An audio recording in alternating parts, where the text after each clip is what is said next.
でお風呂を沸かします。お風呂の線は来ましたか？自動でお風呂の線が Hello and welcome to another episode of No Such Thing as a Fish, a weekly podcast coming to you from the QI offices in Covent Garden. My name is Dan Schreiber. I am sitting here with Andrew Hunter-Murray, James Harkin, and Anna Chazinski. And once again, we have gathered around the microphones with our 4 favorite facts from the last 7 days. And in no particular order, here we go. Starting with you, Andy. My fact is that in 1833, the Pyramid at Giza was almost dismantled by the Pasha of Egypt so that he could use the stones to build a dam. That's brilliant. That's amazing. And why did he not do it in the end? He was talked out of it. Someone said, "Are you sure you want to destroy the most ancient site in the world?" So this was in 1833, and it was when Egypt was Ottoman ruled, so it wasn't a local Egyptian ruler exactly. And he was called Muhammad Ali Pasha, and he, did a sort of cost-benefit analysis, or he commissioned one from a civil servant to see how much it would cost. And the civil servant was a Frenchman, and he thought maybe it wasn't a good idea for the pyramid to be destroyed. And his name was Linant, Louis Maurice Adolphe Linant, and he was really young. It was one of his first jobs, but I think he, the story goes that he thought maybe this isn't a great idea. So he came up with this cost-benefit analysis which said, look, this is going to be quite expensive, and some of the stone isn't quite right, and I know it's pre-cut, and I know that's really convenient, obviously, but maybe don't do it. They did actually take some blocks, didn't they, from one of the pyramids? Yeah, it was one of the Great Pyramids, wasn't it? Yeah. You can see that big gash down the side of it. So it was the Pyramid of Menkaure, and it was a guy called Sultan al-Aziz Uthman, and he was in the 12th century, and he decided to demolish the pyramids because he thought that they were not according to his religion, let's put it that way. And they took a few stones every day, and after 8 months they gave up after, just like Dan says, just this tiny little gash on the side of the pyramid, because they just realised that these things are absolutely massive. So I was looking up people visiting the pyramids, and because this is about them in the 19th century. So it turns out that people have been scribbling on the pyramids for many, many years. And Gustave Flaubert, great French writer, visited Egypt in 1850, and he was so annoyed by all the graffiti everywhere. He wrote to his uncle. He said there was a huge number of imbeciles' names written everywhere. And then he went to Alexandria. He was really excited about Alexandria. And then he wrote back saying, a certain Thompson of Sunderland has inscribed his name in letters 6 feet high on Pompeii's column. It can be read a quarter of a mile off. There is no way of seeing the column without seeing the name of Thompson. This imbecile has become part of the monument and is perpetuated with it. Yeah, I saw that, and then I also thought, well, let me see if I can find out who Thompson from Sunderland is. So I was Googling I spent quite a lot this morning doing this, actually, but I tried to find people called Thompson from Sunderland around that time, and what I reckon is there was a shipbuilder called Thompson, and he started his company about 15 years before this happened, and eventually became quite a big shipbuilder in Sunderland. And my guess is that is the kind of person who would leave Sunderland and go to Egypt, to Alexandria, where this was. Yeah. And maybe that was an advert for Thompson of Sunderland rather than him writing his name, because it's in such big writing. Nice. It's 6 feet high. Yeah. That would make quite a lot of sense, I think. That's true. Also, if he's a shipbuilder, he's got the tools to do it, probably. Yes. The Victorians, when they were touristing all over it, they got much more access than we did. So they would be able to climb up all the time, and that was actually what they did. And they had picnics on top. So there were lots of pictures of Victorians with big picnic tables and drinking champagne on top of pyramids. Way more fun. Well, during World War II, it's one of the only stories I know of my grandfather during World War II. He was very young, but he got into it by lying about his age, and he was a post deliveryman, and he used to go past the pyramids every day on his run, so he was stationed in Egypt. And on days when there was not much post, he used to go and just sit on the pyramids and have his lunch and just watch out. Yeah, so even then, World War II, I guess, Was he World War II? Yeah. Because they did the same thing in World War One. The Anzacs, they were there, and they used to have races up the pyramids. Oh, really? Yeah. Which are quite hard to climb. It looks like little steps, but obviously when you're there, they're really big blocks. Really big. The first European visitors, they were offered sharp objects to make their own marks by Arab guides, as in, to write your little graffiti and stuff like that. Wow. Cool. You don't get that anymore. Yeah, that's like Stonehenge. They used to do that. I think yes, they did. Yeah, we used to mention you got given a pickaxe and a a chisel. Oh yeah, not a pickaxe. A chainsaw. Yeah.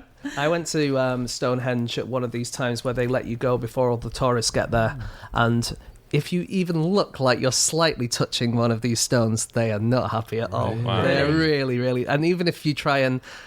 Imagine someone was to do this, try and hide behind one of the stones so that the people in charge can't see you. They quickly run round to make sure that you're not touching anything. Those druids are pretty nifty, aren't they? You don't want to end up in druid prison. What is it? They chop your hands off?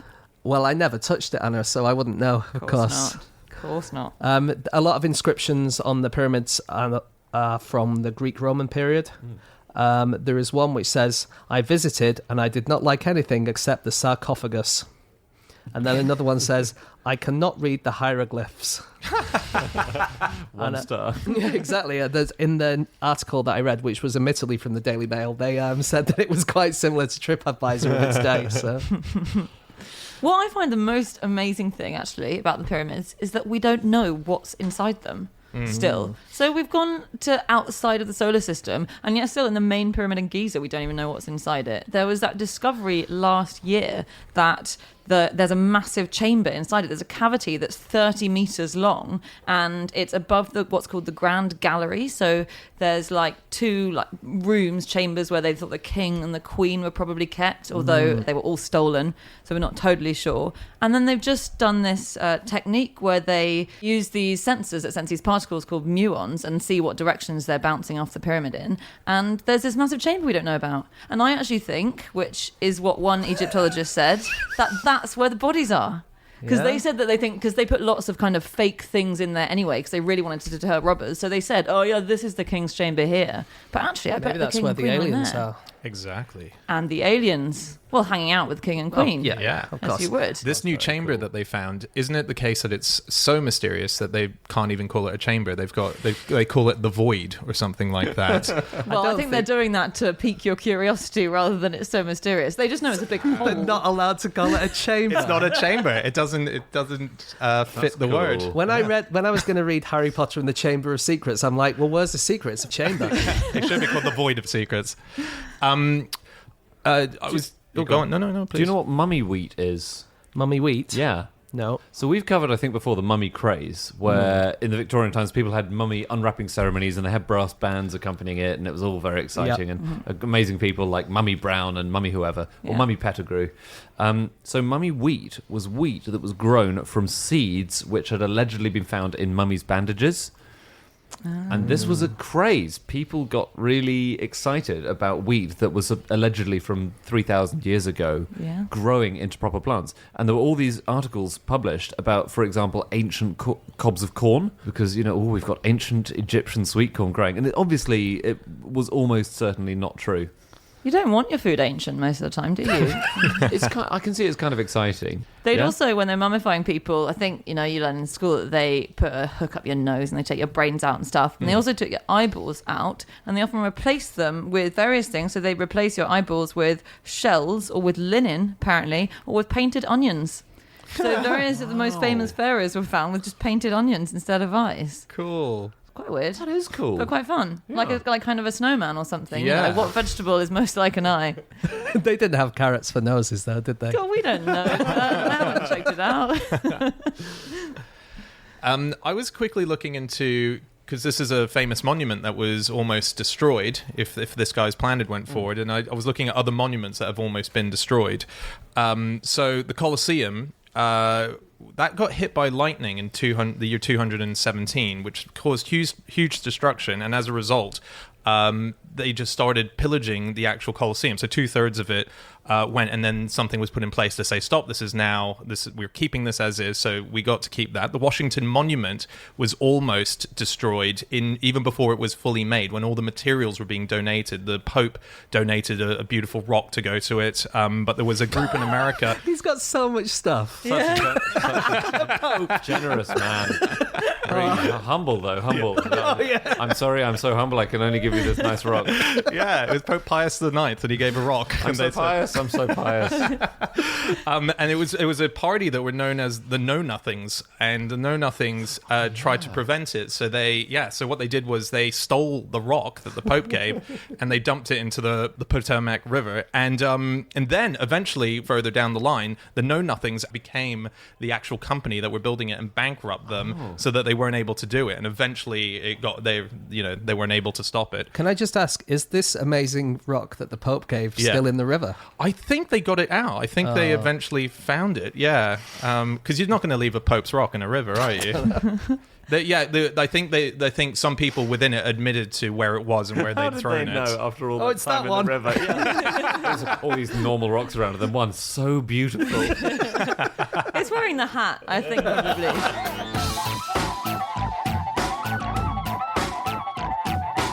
Okay, it's time for fact number 2, and that is my fact. My fact this week is that psychologist Herman Rorschach thought his test wouldn't work on teenagers as they were the same as psychopaths.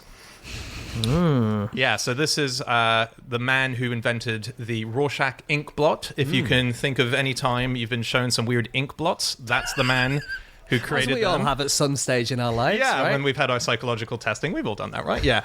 And it was a thing that he wasn't sure how it worked. He wasn't sure if it worked, but he definitely thought it couldn't work with teenagers because it just was, they were too, particularly 14-year-olds, they were just too unpredictable and it was just too similar in characteristics to a What psychopath. are the characteristics then in a 14-year-old that he thought made them similar to a psychopath? I think it's emotional turbulence, and it's a crazy mixed up time, and there's all sorts of stuff going on, and Yeah, things are Andy. changing, things are changing, growing. Yeah. You guys need to have some more psychological testing done, maybe. So I think he did think it worked, but like you say, he didn't know why it worked. But a lot of the people in Germany at the time did not think it worked. And they called his blobs crude. Can we call them blobs? What are they called? Blobs? This is taking me right back to my own teenage years, having your blobs called crude. And he very sadly died at the age of 37, Yeah. which as an over 37-year-old is absolutely heartbreaking. But then it was the year after he died that they kind of got a bit of recognition in the community. And Yeah. still today, I suppose we don't know if they work or not. Probably they don't really. But Yeah. he didn't think they worked for detecting personality types, No. really, in the way that they are kind of sometimes used today. So we should say the Rorschach test, it's when you get shown an ink blot and it's sort of a mirror image because it's when paper's been folded over with wet ink, and then you're asked what you see in it. Do you see a cow? Do you see someone being brutally murdered? Do you just see a blob?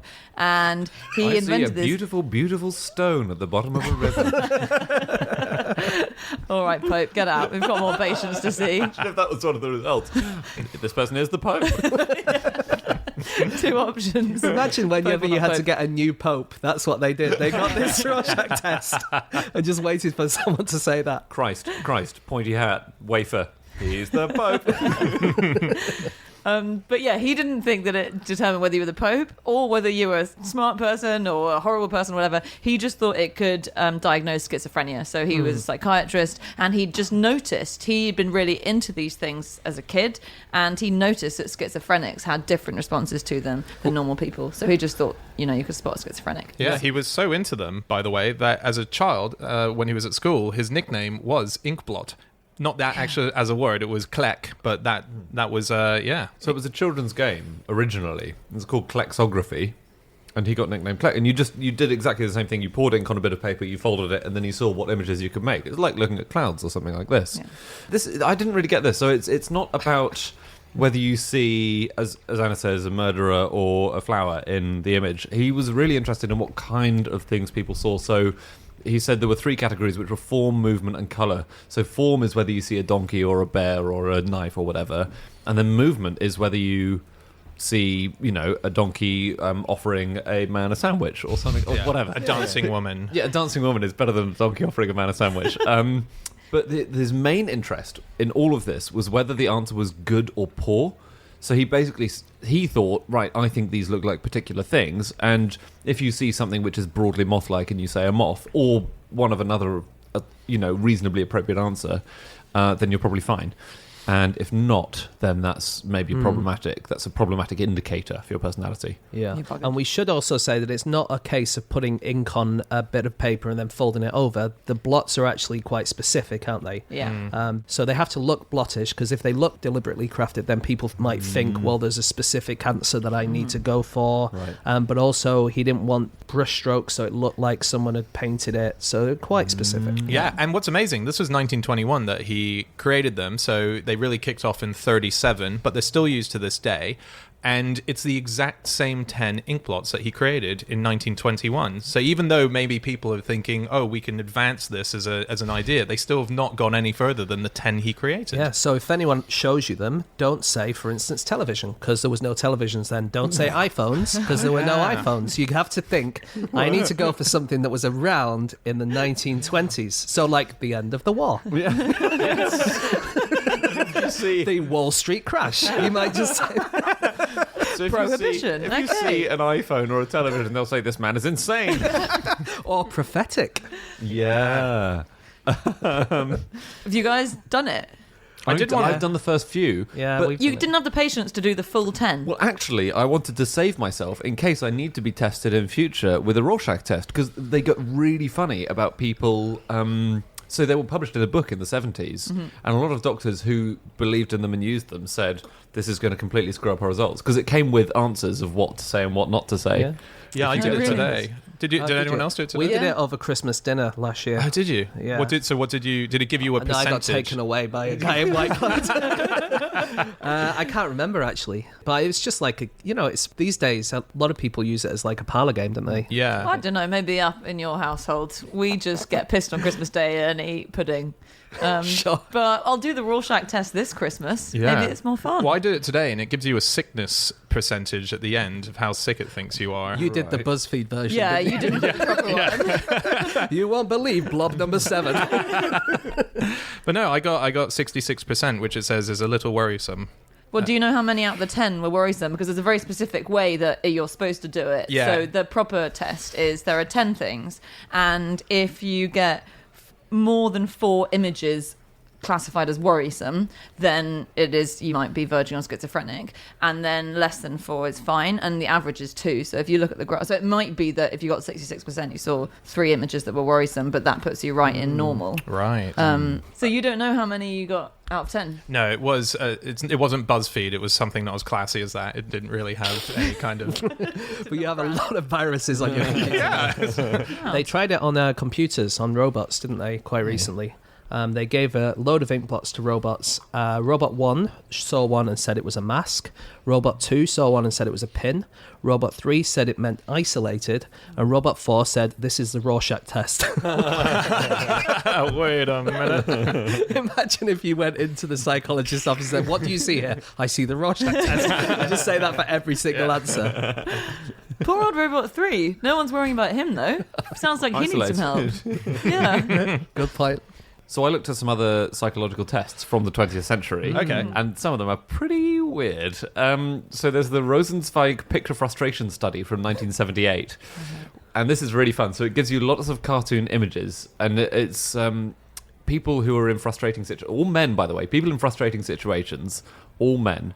And one bubble from the other person who is the frustrator in all of these cartoon scenarios is already filled in.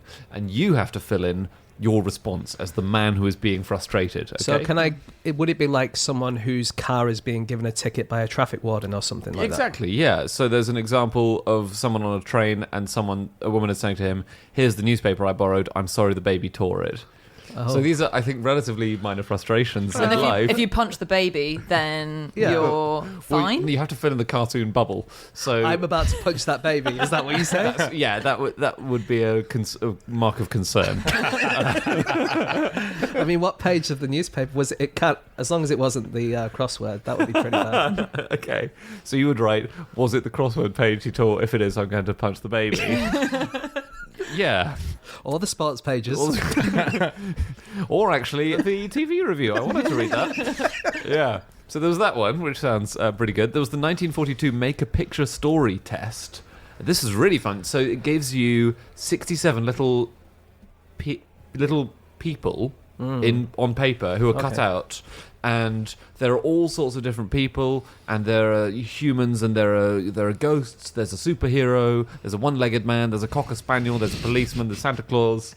There are women, some women clothed, some women naked, and you have to make a scene with them, and then you make up a story about the scene, and the psychologist analyzes the scene. The first thing that came into my head was, do you remember the Benny Hill show? So the naked woman is running, and then Santa Claus and the one-legged man and the Cocker Spaniel are all running after him. Sorry, so what does that mean? I think that means that you fell into a coma in the 70s and you haven't been able to update your memory ever since. Personality tests did get really popular around that time, though. It was sort of the 40s when the Rorschach test and other stuff became a thing, and the idea of a character making you good at your job.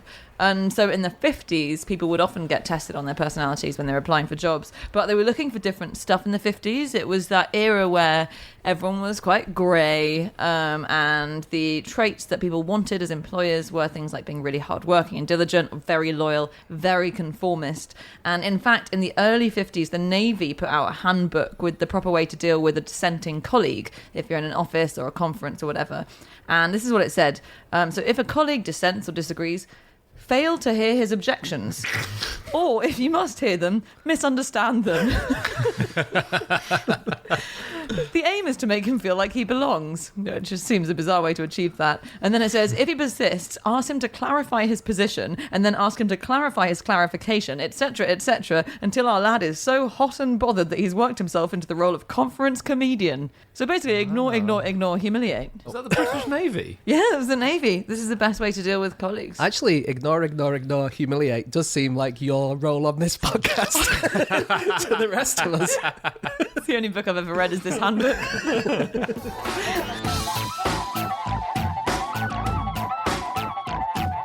Okay, it is time for fact number 3, and that is Anna. My fact this week is that Robert Falcon Scott's dying wish was for his son to get into nature. Peter Scott went on to found the World Wildlife Fund and designed its panda logo.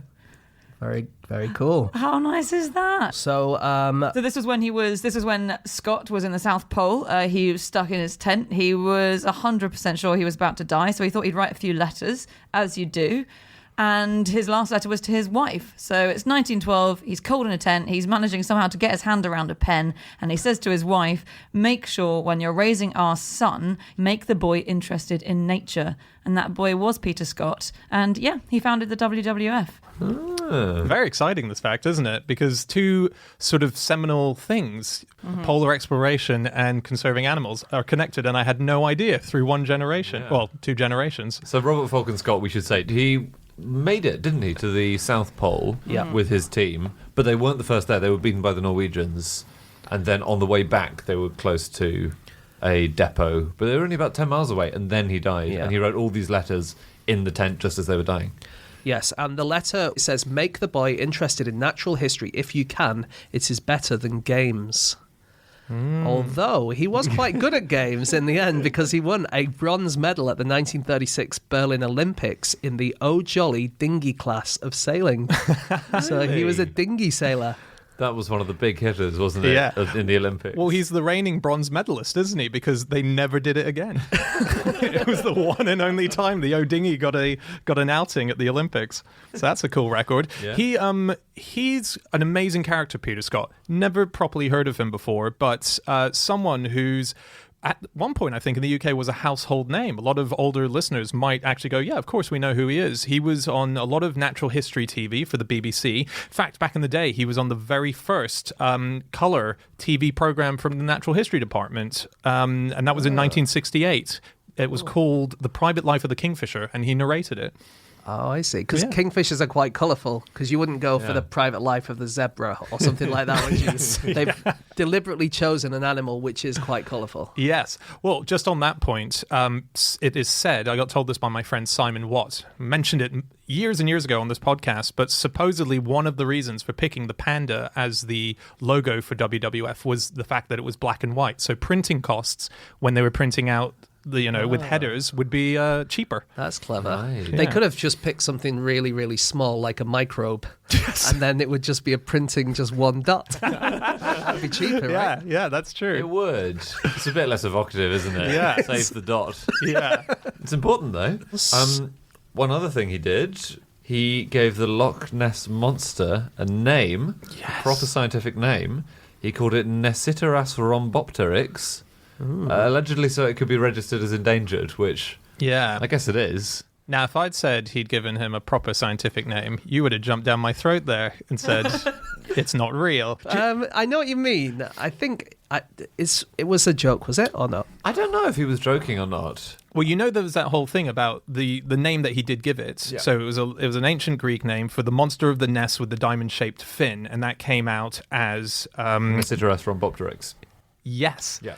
And supposedly, when someone looked into it, they found that there was an anagram of Monster Hoax by Sir Peter S.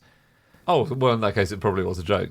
Well, no, I mean, anagrams. You can. James always is saying this. You can make anagrams out of anything. Well, if you we wanted did to. say this in a recent podcast, didn't we? We did a load of anagrams, and people can be very clever in anagrams and find meaning that isn't necessarily there. Why would he say it's got diamond-shaped fins unless that made it much easier for him to put Monster Hoax by Sir Peter S? You're absolutely I don't know. right. I think he believed it. Well, he did send a proposal to Buckingham Palace asking if he could name Loch Ness Monster after the Queen Elizabeth II. So it was going to be called Elizabeth Nessie or something along those lines. Okay. But first name Elizabeth for the Loch Ness Monster. Wow. And supposedly the Queen did consider it, but the people of Buckingham Palace said, no. No, thank you. So I should say where I got this fact, by the way. It's from a new book that's just come out called What a Hazard a Letter Is. And it's sort of about all the letters in history that either were never sent or that were never properly received or we only found years later. It looks like a really, really interesting book. I've only read a bit of it and I got this from a review. But there's another piece in it, actually, which is about the composer Eric Satie, which I really liked. It's kind of tragic, but amusing at the same time. So Eric Satie had this 6-month relationship with an artist called Susan Valadon, and then she broke up with him. And that was the end of it as far as anyone knew. And then when he died 30 years later, they went into his house and they found just thousands and thousands of letters that he'd written every single day to her but never sent love letters. Oh my God. So he died and he literally spent 30 years writing love letters. And then they got in touch with Susan, still alive, like, hey, Eric had a thing for you, and gave her all these letters and she immediately burned them. As you would. You would. And was probably very delighted that relationship ended when it did. Yes, exactly. Yeah, got out of that one in the nick of time. One last thing, Peter Scott, just to mention again how incredible his career was. One of the other things he did was during the war, he designed camouflage ideas for painting on the side of ships so that you could camouflage a ship in the ocean, and they worked so well that 2 ships that were painted with the same camouflage crashed into each other. So and one of them was called HMS Broke. Not the best name That's amazing. to name a ship, but yeah, it did break. You know how soldiers used to all dress in very bright colours, and then there was a camouflage. What? Well, you know the British Army, the bright red uniforms in the 19th century, yeah. and then that was because most battlefields were so covered in smoke from guns and chaos that you couldn't. It wasn't dangerous to troops to dress them in bright colours. I didn't know that. Right. So if you had a duke leading a regiment, he got to kit it out, and he would pick whatever colour he liked, basically. It's like football kits, right? Yeah, exactly, yeah. And you wanted something flashy. And then as the smoke started to clear from battlegrounds, it suddenly became obvious that having everyone dressed in bright red is probably not a good tactic. Wow. I just wonder if there was a period where all ships were extremely bright colours, and they suddenly thought, maybe this isn't a great idea. Yeah, I guess so. About football kits, there was once a football game, which I don't know if you'll remember, you probably won't, but it was the first time Man United had worn their new grey kit. And then halfway through the match, they realised that they couldn't see each other because they were camouflaged against the crowd. So they just kept passing to the crowd because they couldn't see each other. God, that's so funny. And then at half-time, they had to swap all their shirts back. Is it an advantage, though, if the other team can't see you? Well, in American football, they have rules that the pitch has to be a particular shade of green. And that's because there was once a team who had a blue jerseys and they painted the entire grass blue so the other team couldn't see them. Amazing.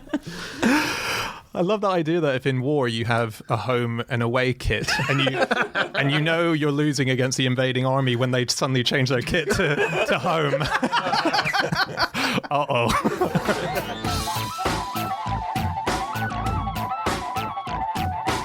Okay, it is time for our final fact of the show, and that is James. Okay, my fact this week is that a traditional hangover cure in Mongolia is the Mongolian Mary, which consists of tomato juice with a pickled sheep's eyeball floating inside it. Is it is either bit meant to be more helpful, or they have to be combined? So I think the traditional helpful bit is a pickled eyeball, because that goes back supposedly to Genghis Khan times. The tomato juice obviously doesn't, because they didn't have tomatoes in those days. Right. But actually tomato juice, I think, would probably help your hangover. So that probably today is the active ingredient, although the traditional thing is the eyeball. But if a load of you have a hangover, obviously it's very labour intensive in sheep. Yes. Then you have to kill a lot of sheep. You don't have to kill them. You can just put an onion in the place of the eyeball. And I learned this from Malmo's Disgusting Food Museum, which I went to a couple of weeks ago and tried lots of disgusting things. Did you have the hangover? I did have a hangover, but I didn't eat any, didn't have any of this. Actually, I did have a hangover on that day, which was very bad, because I had to eat things like bull's testicles and shark meat marinated in urine and rotten fish and all that kind of stuff, and 3-penis wine, which that did help the hangover a little bit. Did it? Yeah, because it's got alcohol in it, and it's like hair of the dog. It's like penis of the dog and of the seal and of the deer. Here's the thing, though. You went to this museum, Yeah. and traditionally museums, you don't touch the exhibits, but you went around eating them. And so is this more a restaurant than a museum? No, so these days a lot of museums, they are hands-on, aren't they? As in you can kind of do little bits and pieces with the exhibits. And in this place they have a particular tasting table at the end where you can taste all the things, or not all the things, but just a few of the things that are on display. And lucky me, they put a lot of extra stuff on for me, which not everyone gets to have. So not everyone gets to have the bull testicles. Not everyone gets to have the rotten egg with a fetus in it, that I managed to have. But yeah, it's a really good museum. It's in Malmo. They've just announced that there's a new one about to be opened in LA. Ooh. And they're hoping to go around the whole world, hopefully one day soon. So wherever you are in the world, you might be able to try some of this delicious stuff. It's quite exciting because the museum was founded by Samuel West, who also founded the Museum of Failure. Which, how often do people found more than one museum? So it had things like failed Donald Trump games and so on, but was such a success that he's had to keep it going. And this is his second museum. It's very exciting. The only person I can think of is the person who founded both the Natural History Museum and the British Museum, Yes, I think you're right. Sloane? Yes, Hans Sloane. So he's in quite high, there's just that guy and the guy who did the Disgusting Food Museum. Yeah. It's pretty good. It's very funny because he talks about, I've read an interview with him about setting up this Disgusting Food Museum, and he has to sample a lot of the stuff that they get in, and he's just, in his story, just constantly vomiting. It's just like, he doesn't like it. It's not as if it's like a weird fetish. He really doesn't like it. You can't like this stuff. It's just not very... The only thing that was quite nice was the bull testicles. That was all right. I had durian fruit, which smells disgusting, but it actually tastes kind of okay. But everything else is just objectively quite disgusting. Well, so he makes a point that a large part of taste is to do with your psychological take on it. So if you think something's going to be disgusting, your mind sets itself ready to vomiting. So he uses the example of Vegemite, which is the first time he had Vegemite, he hated it and thought it was horrible. And then he went to Australia, and at a party, it was served on 2 bits of toast, 2 slices to him, and he saw children eating it, and he thought, oh, this must be how you neutralize the taste, and he started eating it. Now he loves Vegemite. Yeah. And Vegemite is in this museum, and the guy who showed me around, who's this guy's co-owner, Andreas, he said that it caused almost like a diplomatic spat with Australia, because as soon as the Australians found out that Vegemite was in this Disgusting Food Museum, they were absolutely, really upset. Yeah, World War III. I really like the idea of Sweden and Australia going to war with each other, because it's mostly a commuters' war, isn't it? So you've shown us videos of you at this museum, James, and you look like you're having a really, really bad time. And it's sort of, Can I just say, I had a really, really great time. Yes. But the thing is, I just, I'm not going to say no to anything. I'll just do whatever, And also, he was very much peer pressuring me into trying absolutely everything. He was like, well, if I try it, then you have to try it. And of course, he works here and has this stuff all the time. It's not really fair. But yeah, I opened some surströmming, which is like a fermented rotten fish, which we once had on QI, but we weren't allowed to open in the studio. And actually, according to their lease, this museum, they're explicitly not allowed to open any of the cans inside the museum. So we had to go outside. Wow. We had a crowd of people watching me open this surströmming. Awesome. Yeah.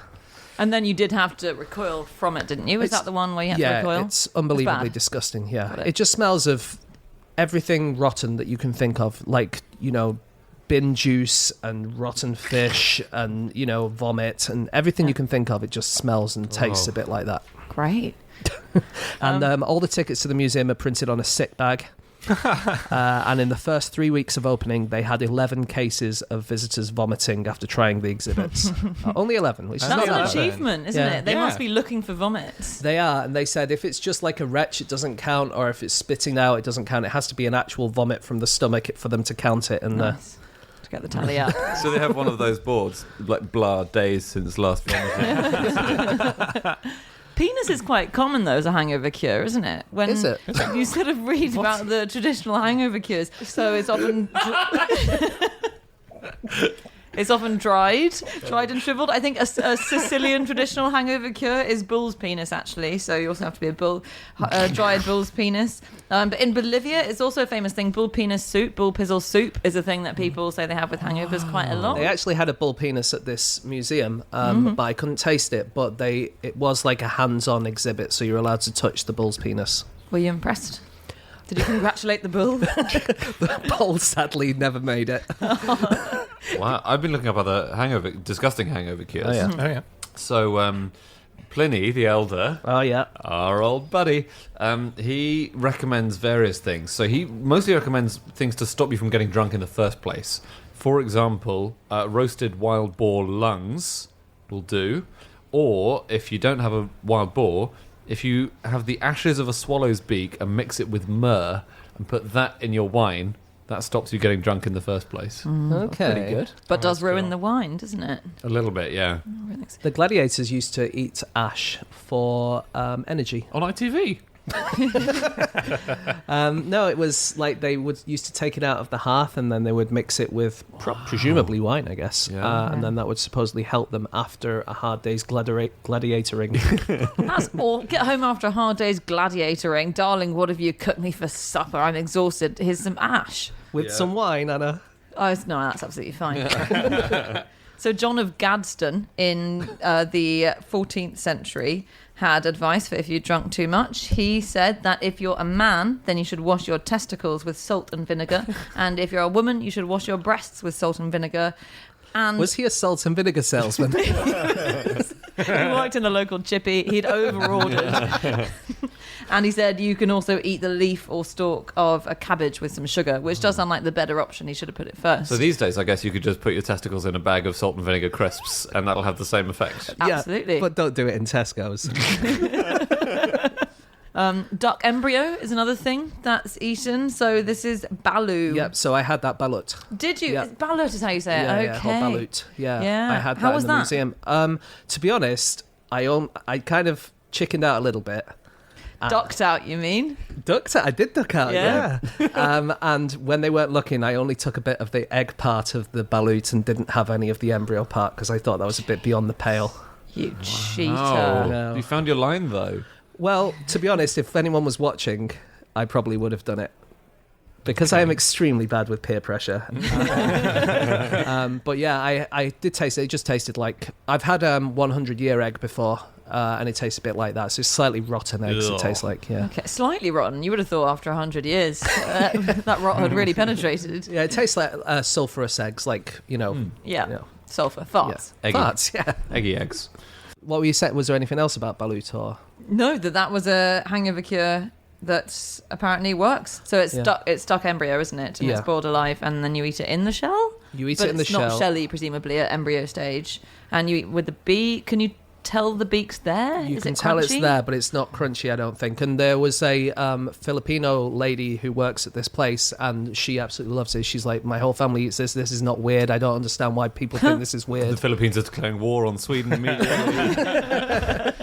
Well, they do have, for instance, haggis. Do they? Yeah, they have. Weirdly, they have like Haribos. Not Haribos, but like other gelatin sweets. Because they're like, well, you know, this is made from gelatin from bones of animals. This is kind of, if you think about it, it's kind of weird. Yeah. It is just perspective, isn't it? I mean, the things that we find weird, other people eat. We eat equally weird stuff. I would say so, apart from, you know, like urine-soaked shark is objectively strange, I think. What's the urine adding to that taste? Well, it adds a urine-y taste to it, I so must say. You could, if you were to have that and any other food in the whole history of time, you would know which one had been soaked in urine. Yes, okay. So their rules are, just to quickly go, they have 3 rules. It has to be considered disgusting by some people around the world. So not necessarily people eating it. It has to be genuinely eaten by people as a choice, not through necessity. So it's not things that you can only have because you have no other food. And it must be not a foodstuff invented just for tourists. Right. Cool. Okay. Because that does happen sometimes, of course. On the fact that it's kind of all about perspective, this sort of thing, there was an FT journalist who went to China in 2011 and went to Shaoxing and was investigating what Chinese people thought of cheese brought over from Europe, because obviously not very much cheese is eaten in the East. Very many of them are lactose intolerant.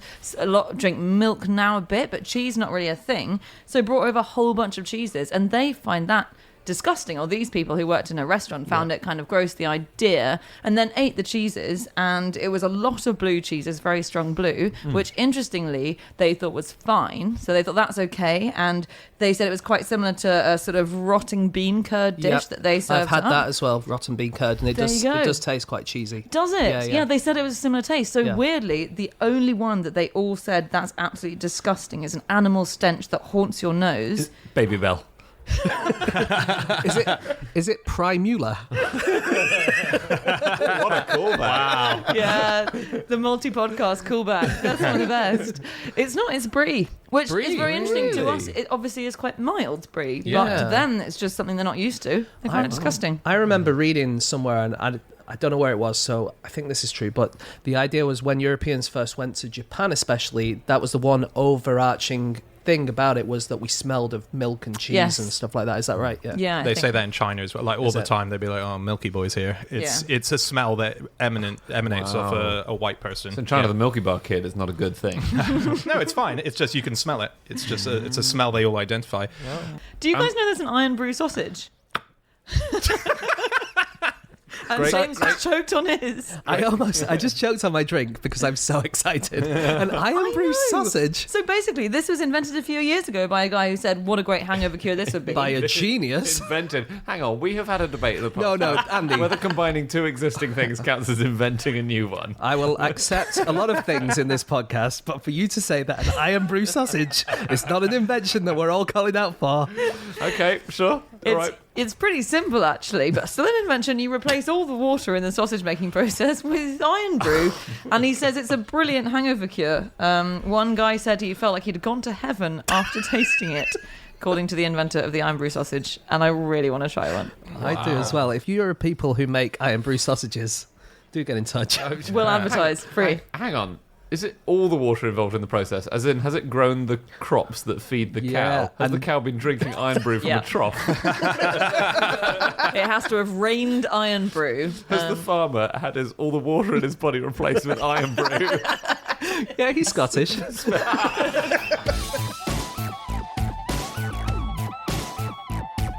Okay, that's it. That is all of our facts. Thank you so much for listening. If you'd like to get in contact with any of us about the things that we have said over the course of this podcast, we can be found on our Twitter accounts. I'm on @Schreiberland, James. @James Harkin. Andy. @Andrew Hunter M. And Anna.